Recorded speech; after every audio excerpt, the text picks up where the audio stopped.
Hey guys, how's it going? Kripparrian here.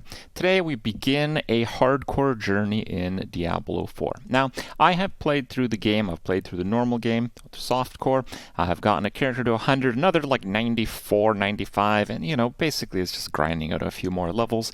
And really, there isn't a whole lot of content after level 75 or so. You might get an odd drop or two to, fine-tune your gear, unlock that last 10 or 20% of the potential character power, but I didn't really like that much, and it came to a point where I realized that, well, I do like making new characters right now, and I do want a persistent challenge, and it seems like hardcore in Diablo 4 is pretty fair. So, as I have been saying in the past, we will be doing a hardcore playthrough of Diablo 4 with the goal of getting a, powerful level, hopefully 100 character through until Season 1 comes in, and just kind of feel it out, see how much we enjoy ourselves. And now that I know quite a bit about the game and what I want to play, it would be interesting to see how we take those things that we've learned and apply them to a hardcore journey, which begins right now. So I am going off of the Twitch VODs, just to be clear.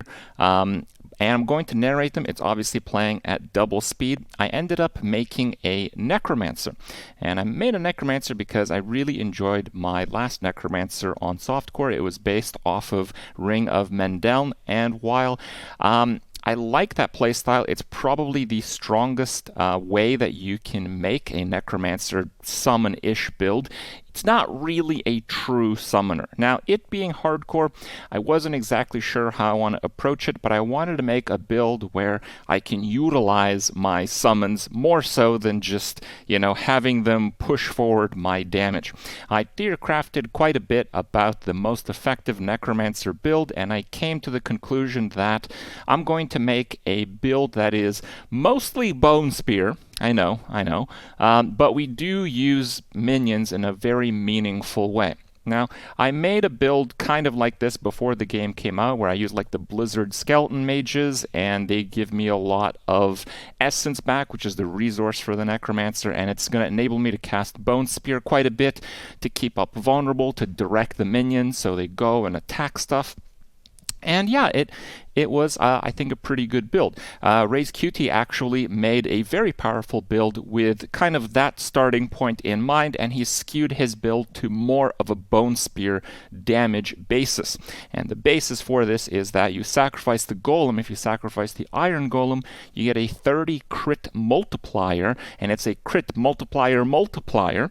And Bone Spear in general is a really powerful skill that seems to have probably a few bugged legendary aspects, like the crit damage one from your ultimate passive seems to be a crit multiple on your multiplier, even though it probably shouldn't be. That's one of the really big ones. But the idea is that I'm going to make a Bone Spear Necromancer. I'm going to use all the minions except for Golem to be there for a meat shield, but also the Reapers will generate corpses for me to corpse tendrils, which is super important.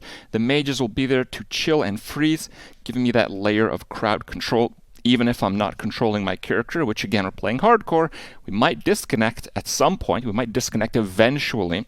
So you have that aspect of it, but also you have pretty good damage, and because you have pretty good baseline damage, I figured I could make a character using a shield.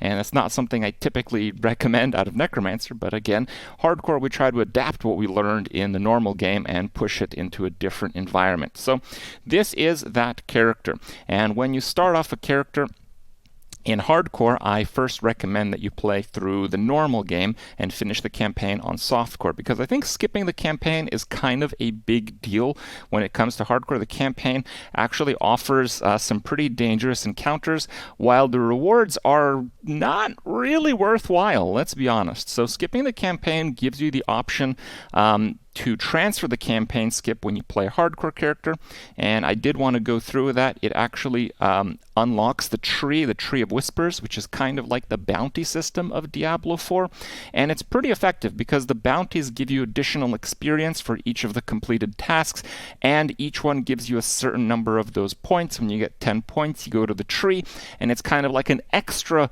experience completion experience quest. So that's pretty good. I wanted to kind of, use those and, see where I'm at. If we fast forward a few levels, the build starts to come together a little bit around like just before level 10 or so. Our minions are starting to actually stay alive. We want to get Blood Mist.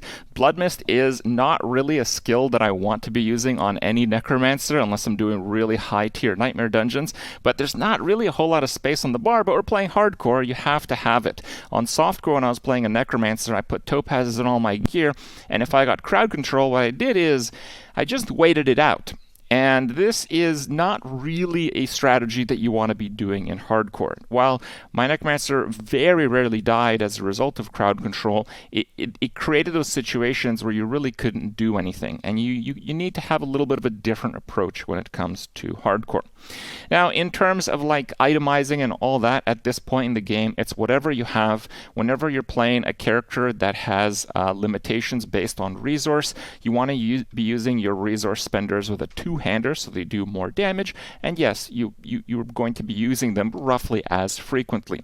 We're using Bone Splinters for a little bit of extra essence and Bone Spear. There's nothing too crazy here. You're probably going to want to start all your necromancers this way, but you also have to keep in mind that because I'm playing hardcore for the first time, I don't have those Lilith altars. Yes, guys, we have to grind all the Lilith altars, all the maps, most of the quests, most of the dungeons, get all those renowned things, and that's basically the point when we first start playing hardcore. And there is a little bit more to this. So when you make a character, if you get all the Lilith shrines, the bonuses stay. Okay? When you make a character, the things that you do that give you renown and you unlock based on kind of those checkpoints, those bonuses stay. Okay? But if you want to do it on a different character, or if perhaps your first character in hardcore dies, you do have to go through those checkpoints again. And that can be pretty rough. Okay, it takes about 2,000 renown per each of the 5 zones to get like the last checkpoint, the last reward.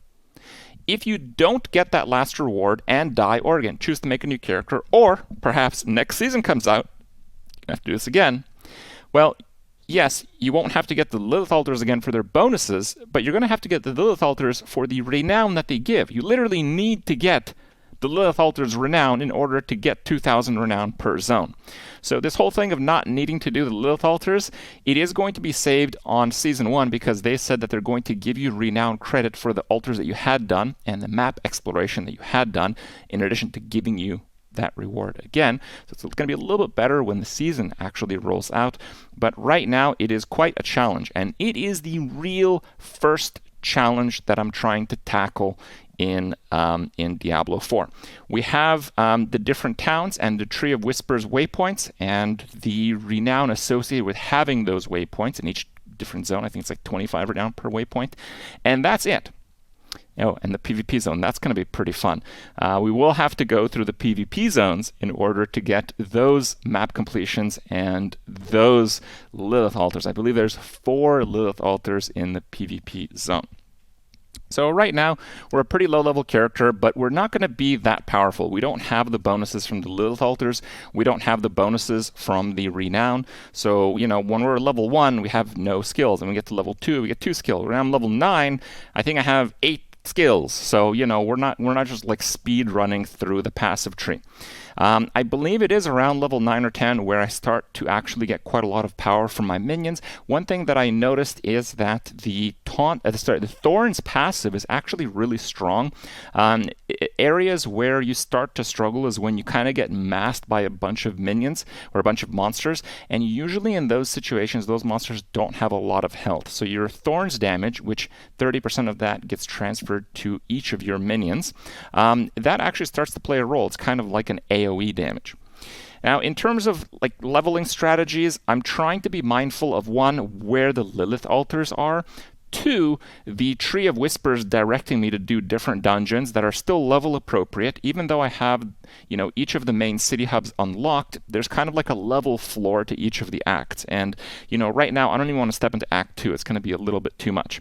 But as I mentioned in previous leveling guides, you do want to hit up these event altars, these events. Whenever you pass by an event and it's one that you think is pretty easy, or better yet, someone else is there and is doing it, or will do it with you, or has almost completed it, you want to hop in and get those event rewards. Anytime you see high mob density, like there, you want to hit it up. If you're running to a dungeon and you see a bunch of mobs, stop and kill them. You want to kind of be pretty efficient with your time. You want to try to get those kills in if you can. Now, as I went through the early levels, we didn't really face too many challenges in terms of difficulty, but without the Lilith altars bonuses, it certainly was a bit of a challenge to kind of just crush everything. But it does help quite a bit that Bone Spear is a particularly powerful skill, and as you start approaching kind of the teens in terms of levels, you're going to start to get some legendary items, and I think we had a pretty good few early drops. But for that, we'll have to catch you guys in the next episode.